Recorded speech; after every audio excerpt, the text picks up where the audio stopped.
Nuestra etnografía se lleva a cabo en el taller de fútbol femenino. En este vamos a analizar cómo se mueve el poder y las relaciones de poder. Pero, ¿qué es el poder?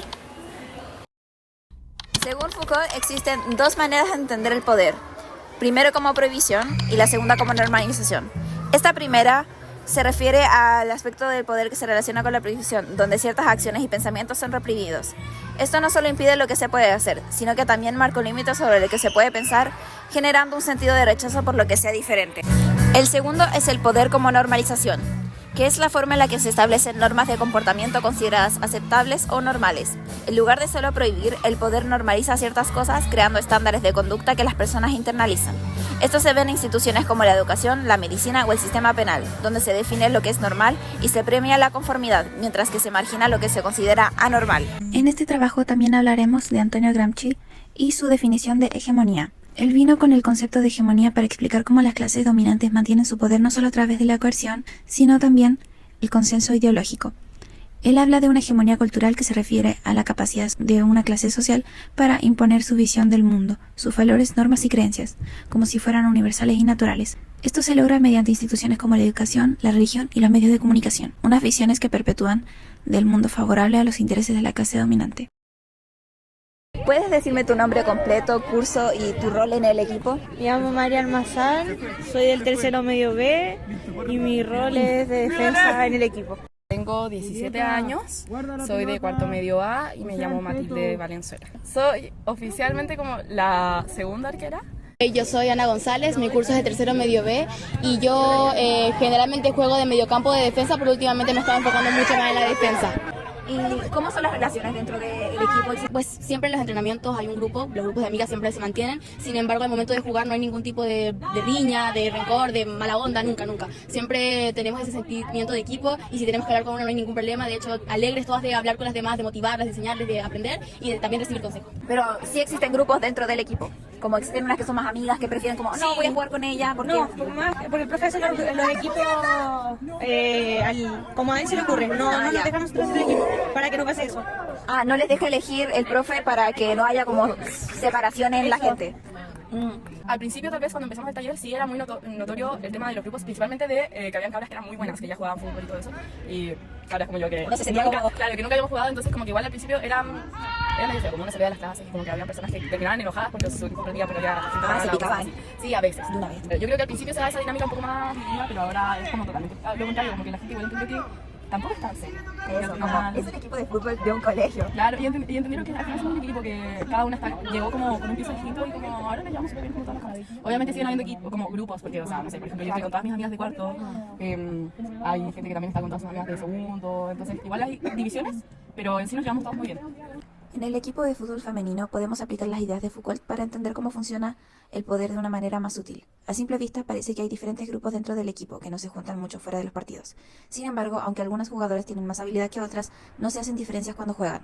Esto tiene que ver con que Foucault llama normalización, que es cuando, sin imponer reglas explícitas, todos empiezan a seguir ciertas normas que hacen que el equipo funcione bien y todos sean tratados por igual. Por otro lado, el profe Marcelo es una figura clara de autoridad en el equipo. Su control se ve sobre todo cuando usa el silbato, que es como su herramienta para organizar y dirigir todo. El silbato es una señal clara de que él tiene el mando y es la manera en la que las jugadoras saben cuándo parar y cuándo escuchar y cuándo empezar de nuevo. Foucault llamaría a esto una forma de poder disciplinario, porque el profe Marcelo, a través de pequeños actos como usar el silbato, está regulando el comportamiento del equipo. ¿Cómo tú describirías al profesor? Es muy simpático. ¿Sí? ¿Por qué? Porque en vez de, cuando nos equivocamos, en vez de retarnos así como, no, estás haciendo esto mal, deberían ser esto, nos dice de una forma más tranquila y comprensiva. Es relajado, Echando talla. No, claro, o sea, al final es más teoría, pero es más piola, no es como que nos exija tanto, o sea, nos exige como mejorar y todo, venir a las clases, como lo básico. Existen como grupos como, sí, están las que son buenas y las que no son tan buenas, pero al final somos como todos un puro grupo, no es como que nos separemos entre, ya hacemos un grupo de solamente las buenas y un grupo de solamente las malas, somos como todos un solo grupo. ¿Existen ningún tipo de como ventajas para ciertas personas? ¿Existen personas que son mejores para este equipo? Sí, o sea, siempre está eso no se puede negar, ¿Quiénes pero dirías que son mejores? yo diría que las mejores podría ser, depende, porque si hablamos de técnica, podría ser por ejemplo la Emilia de octavos, la Amanda, la Titi también un poco, sin embargo, si hablamos más de fuerza, más de resistencia, podríamos decir que las gemelas son las mejores en ese sentido, pero independientemente de quiénes sean mejores o peores, todas tenemos las ganas de mejorar y todas tenemos la ambición. Poder como normalización. El enfoque del profe Marcelo es más poder como normalización. Aquí no usa el poder para castigar o imponer reglas, sino para crear un ambiente donde ciertos comportamientos se vuelven naturales y esperados, como las relaciones amigables y colaborativas. La relación cercana y relajada que tiene con las jugadoras es un ejemplo claro del poder como normalización. El hecho de que el profe no les grite o las castigue cuando cometen errores, sino que las ayude a mejorar y a crear un ambiente en el que aprender y corregir errores es normal. Las jugadoras internalizan esta actitud y en lugar de temer a cometer errores, se sienten más motivadas para mejorar de manera constructiva. Aunque no utiliza sanciones, su expectativa de que las jugadoras se presenten siempre y se esfuercen en los entrenamientos crea una norma de responsabilidad.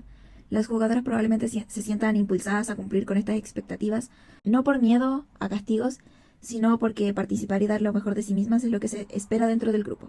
Su relajación y cercanía con el equipo no significa que no haya disciplina, sino que ésta se ejerce de manera menos visible y más internalizada. La norma del respeto y la cooperación está implícita en la relación cercana que se ha establecido. En resumen, el profe se aleja del poder como prohibición en su mayoría o opta por el poder como normalización, creando un entorno en el que las jugadoras actúan dentro de ciertas expectativas, como asistencia, compromiso y cooperación, porque éstas se han convertido en la norma. Su estilo relajado y accesible y más positivo le permite fomentar estas normas sin recurrir a sanciones ni prohibiciones como rígidas. ¿Algo incómodo que haya pasado en clase? No, nunca nada. ¿Jamás ninguna? No, nunca nada. ¿Algo incómodo que haya pasado? ¿Nunca? Incómodo. No. ¿Hay algunos actos que no te gusten de alguien del equipo o algo que pasa en el grupo que quizá no te guste tanto del taller? No me molesta casi nada. Pues, ¿por qué no te molesta? Lo que no me gusta es lo de que en los entrenamientos se sigan marcando los grupos. Porque sí, como dije, en los juegos siempre somos un equipo muy unido, pero en los entrenamientos todavía está esa distinción de mi grupo, tu grupo, y trabajemos con mis amigas y no contigo. Y también creo que hay que aprender cada una a valorar las cosas tanto buenas como malas y aprender a decírnoslas sin la necesidad de criticar de manera mala o de constructiva. ¿Qué hacen en las clases de fútbol más o menos? ¿Cómo es la dinámica de las clases? Llegamos, nos cambiamos, hablamos un poco, esperamos mientras esperamos al profe, de repente calentamos nosotras, luego hacemos un calentamiento, generalmente damos vueltas por la cancha y estiramos, luego hacemos lo que tiene preparado el profe para la clase y luego es un partido entre nosotras. ¿El profe nunca les deja manejar ustedes la clase como que les gustaría hacer ahora, sino que él siempre tiene las cosas listas? Sí, es muy organizado lo que hacen en cada clase. Tiene un plan de entrenamiento siempre, tiene distintas actividades que nos ayudan a reforzar las técnicas y lo que me gusta mucho es que es un profe que se especifica en como en los defectos o en los desafíos de cada una. Entonces en el momento que una comete un error te dice, oye, controla la pelota, o oye, más técnica, oye, no tanta fuerza, cosas así. En el taller de fútbol femenino, la hegemonía se nota cuando las jugadoras, sin cuestionarlo, aceptan ciertas ideas como normales. Por ejemplo, si siempre se valora más ganar y competir que divertirse, ellas lo asumen como lo único importante. A pesar de que durante los talleres parece ser que divertirse es más la norma, pero al enfrentarse a otros colegios se siente la presión de ganar. Además de que hay un montón de gente mirando. El miedo al fracaso es hegemónico. La norma aquí es ganar. También pasa con los roles de género. Si ven el fútbol masculino como más serio, eso refuerza una visión desigual. Incluso las dinámicas con el profe. Si él lidera de forma positiva y ellas comparten esos valores, también es una forma de hegemonía. Porque no lo hacen por obligación, sino porque creen en ello. Mezcla con el tema como de la cultura y todo eso, como que uno le tiene mucho miedo al fracaso. Sí. Y eso es un tema como muy cultural que se da en todos los contextos y principalmente en el fútbol. A uno le tiene mucho miedo a fracasar, más, no sé, o sea, yo creo que las cabras también lo sienten así, pero una que es arquera, que es como la parte esencial, porque Como o sea, que a mí no me le tienen que tiene meter eso. goles. Uno le tiene demasiado miedo al fracaso. ¿Qué edad tiene y cómo se llama? 33 años y mi nombre es Marcelo Román. ¿Qué rol tiene en el grupo de fútbol? Profesor, director técnico. ¿Cuál es como su labor en el taller? Principalmente formar en el ámbito del fútbol a las chiquillas, considerando que muchas no tenían las nociones básicas del fútbol. Entonces, principalmente formar, que las niñas puedan aprender técnicas y familiarizarse de a poco para que después vayan jugando partidos, ir compitiendo de a poquito con otros colegios. Eso principalmente. Y puede ser súper honesto, no hubo ninguna dificultad a gente como que no, capaz no tenía tantas habilidades, pero igual quería participar, se excluía a gente que no era como tan habilidosa en el fútbol. No hubieron ninguna dificultad, de todo lo contrario. Siempre les di la posibilidad de ser parte del equipo, las niñas compraron sus camisetas y acá todas son un equipo, así que no hubo dificultades por nivel, por decirlo así. ¿Todas siempre le hacen caso? Sí, me hacen caso.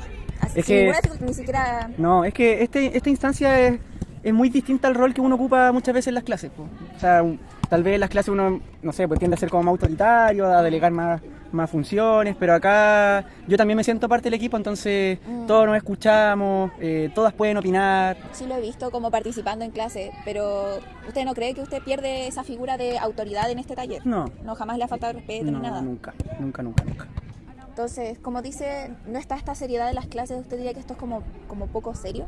De alguna manera, como poco serio. No, a lo que me refiero es que es una instancia distinta, po, distinta al contexto de clase normal. Porque muchas veces, bueno, o sea, ustedes tienen su opinión al respecto de las clases, pueden también aportar de distintas formas, pero al ser un taller, obviamente es distinta la forma de enseñar, la llegada tiene que ser distinta, el interés que tienen las niñas conmigo es un interés en común, entonces eso también facilita muchas veces el trabajo. En estas instancias nunca se ha enojado por algo, alguna acción que lo moleste, ciertas actitudes que de verdad como que dan lata o algo así. No, o sea, lo que me podría llamar la atención muchas veces es como la irregularidad en la asistencia de muchas niñas, porque somos un equipo muy numeroso, son 19 niñas, y algo que le he comentado a ellas que los entrenamientos traten de asistir más seguido, porque por ejemplo me ha pasado que han habido 8 niñas, bueno, hoy día hay poquitas, si te das cuenta, pero a veces han venido 8 niñas y cuando tenemos partido o cito partido llegan las 19, pues entonces eso también dificulta un poco el tema de que tengo que hacerlas jugar a todas, Claro. pero el tema de la asistencia principalmente que dificulta a veces los entrenamientos. Usualmente, ¿cómo son sus clases? ¿Son así como lo acabamos de ver o tienen como otro tipo de, no sé, dinámica? No, siempre las clases las tengo bien marcadas con... Primero damos una charla para saber cómo vienen de sus clases. Después empezamos a trabajar con un calentamiento un poco más específico de lo que vamos a desarrollar. Luego la clase se divide en cosas técnicas, en trabajo en pareja o en trío, en grupos más pequeños. Y siempre pone a personas que capaz no son del mismo curso o no ve congeniando mucho en esos grupos. Sí, siempre varía el grupo. Siempre se trabaja una niña que es más hábil, con una niña que le cuesta un poquito más para ir potenciándose, porque así las otras niñas también van aprendiendo. Y si pongo un grupo que le cuesta más, muchas veces las actividades no le van a resultar, eso puede generar frustraciones y va a generar que también no venga a la clase o que se salga del taller. Aquí el profe habla de cómo gestiona el taller sin imponer prohibiciones estrictas, pero creando un ambiente donde se espera que las jugadoras asistan y se esfuercen por mejorar. Aquí estaríamos viendo un poder más basado en la normalización que la prohibición, ya que el profe es más relajado. No ejerce tantas reglas, no ejerce tanto como límites, no tanta prohibición, es más que genera expectativas. Se espera que si entras al taller de fútbol femenino te interese el fútbol y estés dedicada a ello, al menos un poco para que puedas participar en este taller. Se espera asistencia y un compromiso para que todos mejoren.